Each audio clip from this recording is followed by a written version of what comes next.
Hi மக்களே, இன்றைக்கி எங்கள் வீட்டில் என்ன ஸ்பெஷல்னு பார்ப்போமா? சாப்பாடு மட்டும் பொங்கிருக்கு. எங்கள் அப்பா என்கிட்ட சொல்லிட்டாங்க, நீ கஞ்சி குடி, நான் வந்து இட்லி வாங்கிடுங்க அப்படின்னு சொல்லிட்டாங்க. அதான் இட்லிக்காக அவங்க ஆப்பம் வாங்கியிருக்காங்க பாருங்கள். இங்கே பாருங்க, எனக்கு தராமல் ஒத்தைக்கு ஆப்பம் வாங்கியிருக்காங்க.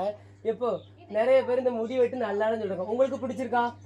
எங்கள் அப்பாவுக்கு பிடிச்சிருக்கு, எனக்கு பிடிச்சிருக்கு. மக்களை தப்பாக எதுவும் நினச்சிருக்காங்க.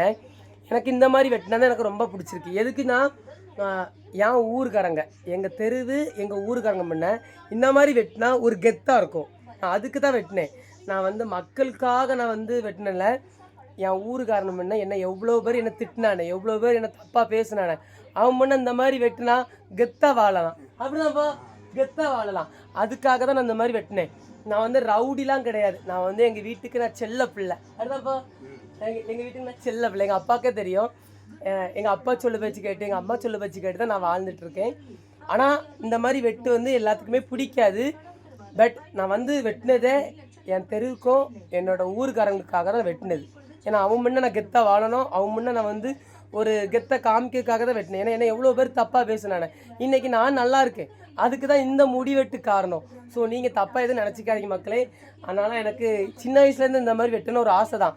அவங்க முன்னே வெட்டி இந்த மாதிரி கெத்தாக வாழணும், அப்படி கெத்தாக சுற்றணும் அப்படின்னு ஒரு இது. அதனால் நம்ம சந்தோஷமாக இருக்கோம் மக்களே. அதனால் நீங்கள் வந்து தப்பாக எதுவும் நினச்சி பண்ணாதீங்க. எனக்கு இந்த முடி வெட்டு நல்லா இருக்குன்னு சொல்லி மறக்காமல் ஒரு கமெண்ட் பண்ணுங்களேன். இப்போ கமெண்ட் பண்ண சொல்லுங்கள், கமெண்ட் பண்ணிட்டு வாங்கண்ணா. பாய்.